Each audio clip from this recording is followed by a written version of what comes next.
Gandhi Irwin समझौता।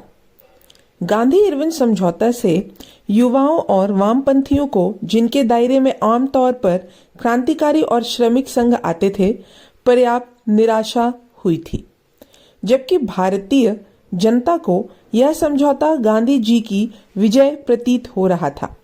बंगाल तथा अन्य प्रांतों के क्रांतिकारी बंदियों ने, जिन्हें दिल्ली समझौता के तहत सत्याग्रही बंदियों की तरह आम माफी में शामिल नहीं किया गया था, सरकार को चिट्ठी तक लिखी कि यह जरूरी नहीं है कि गांधी जी से हुए समझौते के वे भी पाबंद हों। सुभाष चंद्र को मार्च 1931 में रिहा होने पर ही इन हालात का पता चला और कुछ माह बाद बंगाल के गवर्नर स्टेनले जैक्सन ने जतिंद्र मोहन सेनगुप्ता की मार्फत क्रांतिकारियों से सुलह सफाई की कोशिश जरूर की, पर निष्फल रहे। कराची कांग्रेस के बाद सुभाष चंद्र ने वापसी यात्रा भी गांधी जी के साथ ही की थी और महसूस किया था कि उनकी लोकप्रियता और प्रतिष्ठा बेजोड़ है। अप्रैल में कांग्रेस कार्यकारिणी समिति ने गांधी जी को गोलमेज कॉन्फ्रेंस के लिए कांग्रेस का एकमात्र प्रतिनिधि चुना। सुभाष के ख्याल से यह भूल थी, क्योंकि लंदन में ब्रिटिश सरकार द्वारा चुने तरह तरह के गुमनाम स्वयं नियुक्त नेताओं तथा सांप्रदायिक नत्वों के व्यूह रचना के समक्ष वे अकेले पड़ जाते और उन्हें समर्थन जुटाने वाला कोई ना होता। उधर गांधी जी ने इस फैसले के ऐन बाद बयान दिया कि गोलमेज कॉन्फ्रेंस में उनका जाना उस पर निर्भर करेगा कि हिंदू मुस्लिम समस्या सुलझाने की उनकी योग्यता कितनी है। सांप्रदायिक तत्वों ने इस बयान का फायदा उठाया और मोहम्मद अली जिन्ना ने अपनी कुख्यात 14 शर्तें पेश कर दी। उसी शाम गांधी जी से मिलने पर सुभाष ने पाया कि वे बड़े खिन्न हैं और महसूस कर रहे हैं कि जिन्ना की मांगों के आधार पर समझौता असंभव है।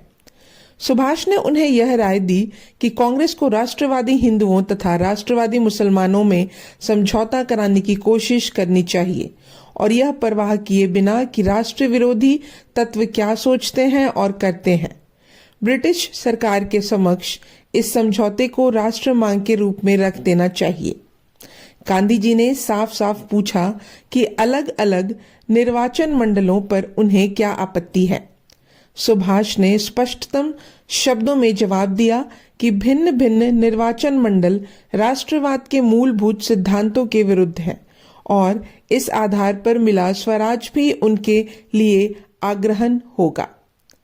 अप्रैल में ही सुभाष चंद्र को यह पक्की सूचना मिली कि ब्रिटिश सरकार हर तरह से कोशिश करेगी कि गोलमेज कॉन्फ्रेंस के प्रारंभ में ही गांधी जी को मामूली और विवादास्पद मुद्दों में उलझा दिया जाए और संपूर्ण स्वाधीनता जैसा प्रमुख प्रश्न एक किनारे पड़ा रह जाए। ब्रिटिश सरकार को ख्याल था कि भारतीय जन ऐसे ही टोटकों से आपस में लड़ते रहेंगे और एकजुट मोर्चा लेने की स्थिति में नहीं आएंगे। सुभाष ने गांधी जी को यह सब बता दिया। उन्होंने जवाब दिया कि लंदन पहुंचकर सबसे पहला काम वे यह करेंगे कि महत्वपूर्ण समस्याओं पर ब्रिटिश रवैया की टोह लें और अगर वे उनके रवैये से संतुष्ट ना हुए तो अपना दौरा उसी क्षण वहीं खत्म कर देंगे। इसी महीने लॉर्ड इरविन से कट्टर साम्राज्यवादी लॉर्ड विलिंगटन ने वायसराय पद संभाला। उसके आते ही अफसरशाही का रुख कड़ा हो गया और वह गांधी इरविन समझौते की शर्तें तोड़ने लगे। गुजरात, संयुक्त प्रांत तथा बंगाल में परिस्थितियां विशेष रूप से असंतोषजनक थीं। बंगाल में मुकदमा चलाए बिना लोगों को जेलों में डालने का सिलसिला जारी था, जबकि रिहाई एक भी नहीं हुई। षड्यंत्रों के मुकदमे भी हस्बे मामूल चलते रहे। दिल्ली संधि के उल्लंघनों की बाबत एक अभियोग पत्र गांधी जी ने खुद भारत सरकार के गृह सचिव को दिया। वायसराय से भी उनकी लंबी बातचीत हुई, लेकिन आम हालात में कोई खास सुधार नहीं हुआ। अगस्त में एन आखिरी मौके पर गांधी जी और वायसराय में जैसे तैसे एक अधमना सा समझौता हुआ और गांधी जी इंग्लैंड रवाना हो गए। इंग्लैंड में गांधी जी करीब 2.5 महीने रहे। ब्रिटिश सरकार ने उल्टा पासा फेंक कर उन्हें अल्पसंख्यकों की समस्या तथा भारत के भावी ढांचे के स्वरूप जैसे सवालों में फंसा ही लिया। आकस्मिक नहीं कि सांप्रदायिक मसले पर किसी भी समझौते पर पहुंचने पर हर संभव कोशिश बेकार गई, चूंकि अल्पसंख्यक समिति के सदस्य खुद ब्रिटिश सरकार के चुने हुए थे। सुभाष चंद्र बोस और उनके साथियों ने वरिष्ठ नेताओं ने दिल्ली घोषणा पत्र के विरोध में नवंबर 1929 में जो घोषणा पत्र जारी किया था, उसमें ऐसी कॉन्फ्रेंसों के ऐसे ही परिणामों की अपेक्षा की गई थी। सुभाष का मत था कि गांधी जी यदि अंग्रेजों के चहेते चुने हुए अल्पसंख्यक सदस्यों की शरारती चालों को काटने में समर्थ मुस्लिम तथा अन्य अल्पसंख्यकों समुदायों के राष्ट्रवादी प्रतिनिधियों के दल बल से लैस होकर लंदन जाते तो नतीजों में जमीन आसमान का अंतर आ गया होता। ब्रिटिश सरकार के आशीर्वाद से अल्पसंख्यकों की तथाकथित प्रतिनिधियों ने एक अल्पसंख्यक समझौता माइनर पैकेट तैयार किया, जिसमें दलितों के लिए आरक्षित सीटों का ही नहीं, अलग निर्वाचन मंडलों का भी प्रावधान था।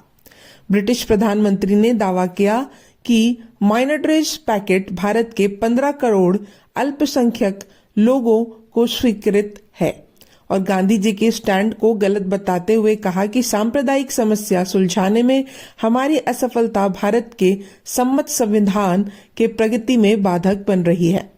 गांधी जी ने प्रधानमंत्री के दावों को दृढ़ चुनौती देते हुए कहा कि कांग्रेस भारत को 85% आबादी का प्रतिनिधित्व करती है। नवंबर में हुई कॉन्फ्रेंस के महाअधिवेशन में गांधी जी का भाषण बेमिसाल था, पर उसमें यह भी साफ हो जाता है कि अब उनके सारे भ्रम टूट चुके हैं।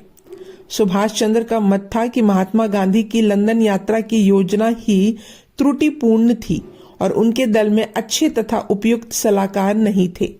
वे यह भी मानते थे कि उन्हें 1930 में वहां जाना चाहिए था, क्योंकि तब वहां अंग्रेजों से बेहतर शर्तें मनवा सकते थे। समझौते के आखिरी उम्मीद भी अक्टूबर में टोरिया के पुनः सत्तासीन होने के बाद खत्म हो गई थी।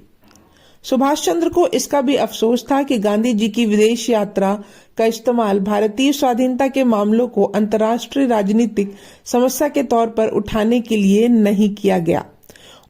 उनका ख्याल था कि गांधी जी का उन लोगों से संपर्क कराने की कोशिश ही नहीं की गई जो यूरोपीय राजनीति में सचमुच मायने रखते हैं, और यह भी कि महाद्वीप में उन्होंने बहुत कम समय गुजारा।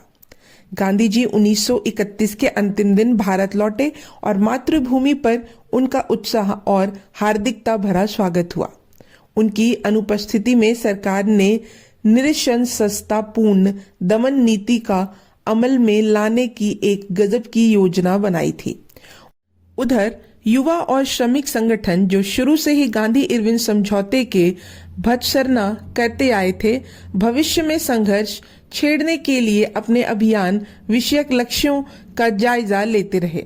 मई में सुभाष चंद्र ने संयुक्त प्रांत में नौजवान भारत सभा के प्रांतीय सम्मेलन की अध्यक्षता की। जुलाई में कलकत्ता में वे all India trade union Congress के अधिवेशन के अध्यक्ष बने, जहां दिल्ली समझौते तक बार फिर नामंजूर किया गया।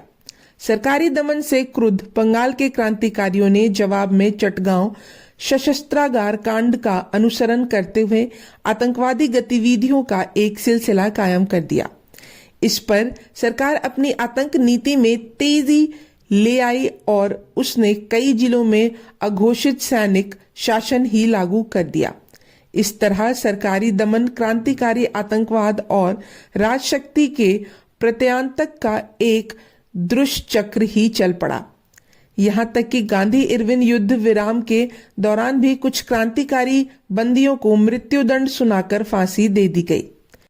दिसंबर में आयोजित बंगाल के राजनीतिक सम्मेलन में भी वामपंथियों के इस दृष्टिकोण की पुष्टि की गई कि सरकार ने संधि की शर्तें तोड़ी हैं, इसलिए कांग्रेस को सविनय अवज्ञा आंदोलन फिर से शुरू कर देना चाहिए।